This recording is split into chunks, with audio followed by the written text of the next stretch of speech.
Hey, what's up, fellas? It's Grant checking into the gym. Coming from the state of Washington. Excited about this week. Been doing a few different studies this week, and just wanted to share with you one of the topics I've been kind of focusing on. One that I'm really passionate about, and that's this idea of being free. The idea that Christ has set us free, and that's the end of the story. What I want to do is unpack that into three parts.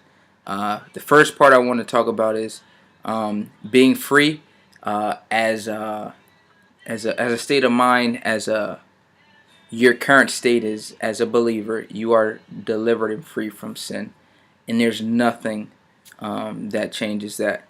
The second part, or the second aspect of freedom that I want to touch on quickly in this session, is our freedom from sin. You know, the fact that we are no longer slaves to sin, but we're free to live righteous. Third part I want to hit and just finish off with when it comes to the idea and aspect of freedom is freedom for the sake of service. Freedom to do Christian duties. So in the sense of, hey, we have this freedom, we have this great liberty that God has made possible through Christ. So what do we do? You know, now what? So quick, if you can go grab a Bible or a phone or some source where you can grab scripture, John chapter 8, verse 31. It says, "So Jesus said to the Jews who had believed in him, 'If you abide in my word, you are truly my disciples, and you will know the truth, and the truth will set you free.'" Jumping down to verse 36, he says, "So if the Son sets you free, you will be free indeed." So, talking about my first aspect of freedom that I kind of want to unpack is the fact that Christ has set you free, period, right? I like to say, end of the story. This is something that this revelation I hold real close to my mind daily. Constantly reminding myself that I am free. Because I remember there was a time that I thought that Jesus set me free from sin or anger or hopelessness, or set me free from seeking the approval of men. But then when I fell back into those things, I would find myself back in front of Jesus, like, set me free again, set me free again. And I found myself kind of like in a cycle, of I'm free, yes, I'm free. And then I go and fall into, whatever sin or old mindset. And then I'm back at the cross asking for freedom. And I'm missing the point that if the Son sets you free, you are definitely free, right? It's not a question. It's a fact. So that's the first part I just want to hit for freedom. Like, hey, if you are a believer, then Christ has set you free from sin, from shame. He set you free from all those things that plagued us before Christ. So the second part I want to hit, right? Because I know a lot of us are thinking, okay, we're free, but I find myself still wanting to do things that aren't pleasing to God, or wanting to do things that are harmful to myself or my family. So now what? So jump with me to Romans chapter 6, and Paul addresses the whole freedom from sin piece, right? So yes, Christ has set us free. He's delivered us. We're no longer slaves. Paul comes and follows up on that same thought to say your freedom that Christ has taken you from the kingdom of darkness and placed you into the kingdom of light also includes a freedom from the power of sin. It comes with a freedom that says I don't have to live the same way I lived before Christ. So if you again grab that resource from me, and we're at Romans chapter 6, verse 12. It says, "Let not sin reign in your mortal body to make you obey its passions. Do not present your members as sin.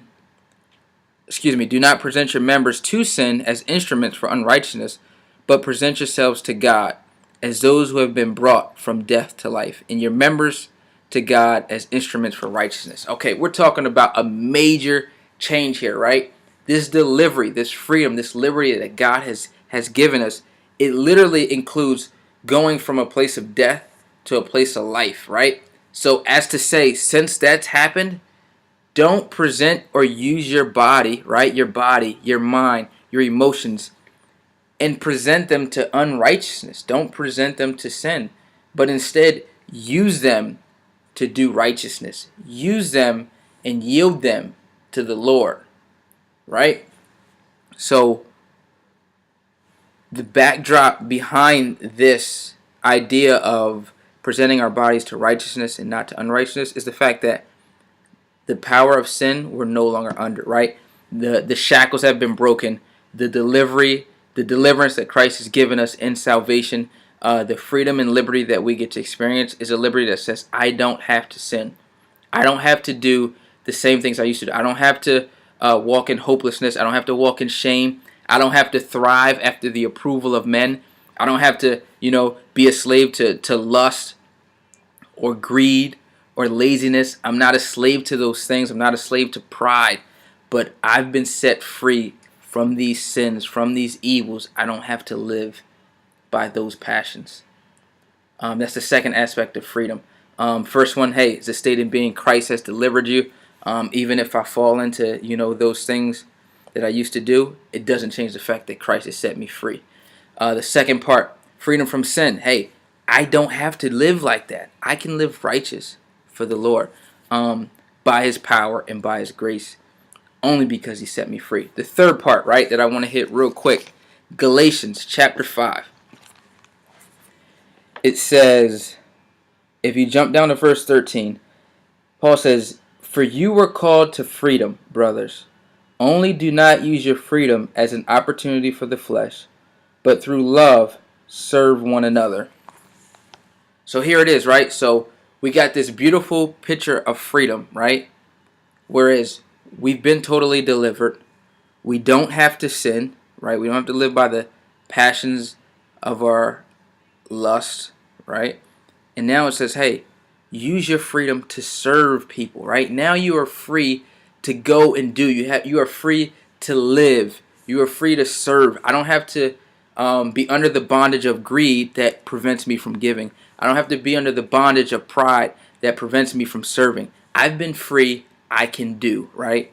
So use your freedom. Use this great liberty to serve one another.